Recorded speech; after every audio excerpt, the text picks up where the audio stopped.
PM Modi की America यात्रा के दौरान पूर्व राष्ट्रपति बराक ओबामा के भारत में मुसलमानों की सुरक्षा पर दिए गए बयान पर असम के सीएम से लेकर वित्त मंत्री और रक्षा मंत्री ने निशाना साधा।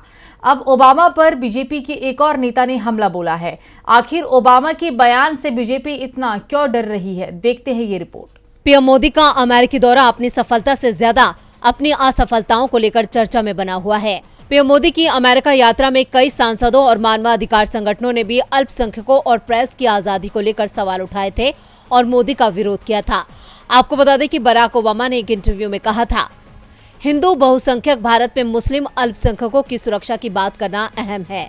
अगर मेरी मोदी से बात होती तो मेरा तर्क होता कि अगर आप अल्पसंख्यकों के अधिकारों की सुरक्षा नहीं करते हैं तो मुमकिन है कि भविष्य में भारत में विभाजन बढ़े। ये भारत के हितों के उलट होगा। ओबामा के इसी बयान पर सीएम हिमंता से लेकर वित्त मंत्री निर्मला सीतारमण, रक्षा मंत्री राजनाथ सिंह और अब मुख्तार अब्बास नकवी ने ऐतराज जताया है।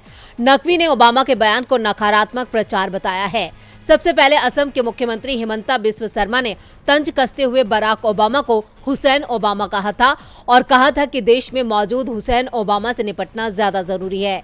वहीं निर्मला सीतारमण ने कहा था कि ओबामा के राष्ट्रपति रहने के दौरान अमेरिका ने सीरिया, यमन, सऊदी और इराक समेत कई मुस्लिम देशों पर बमबारी की। सीतारमण ने कहा कि ये देश में माहौल खराब करने का जानबूझकर किया गया प्रयास लगता है, क्योंकि उन्हें लगता है कि वो प्रधानमंत्री मोदी की विकास नीतियों के खिलाफ नहीं जीत सकते। केंद्रीय रक्षा मंत्री राजनाथ सिंह ने कहा, ओबामा को ये नहीं भूलना चाहिए कि भारत ही एकमात्र ऐसा देश है जो यहाँ रहने वाले सभी लोगों को परिवार का सदस्य मानता है। पूर्व केंद्रीय मंत्री मुख्तार अब्बास नकवी ने कहा कि दुनिया के 10 मुसलमानों में से एक भारत में रहता है।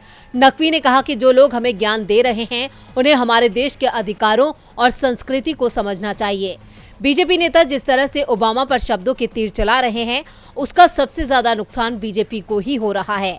वो पीएम मोदी को खुश करने के चक्कर में ओबामा पर गलत बयानी कर रहे हैं, जिससे अंतर्राष्ट्रीय पटल पर यह संदेश जा रहा है कि बीजेपी सरकार की नीतियां वाकई अल्पसंख्यकों के खिलाफ हैं। इसलिए बीजेपी नेता पीएम मोदी का बचाव कर रहे हैं। डीबी लाइव की रिपोर्ट।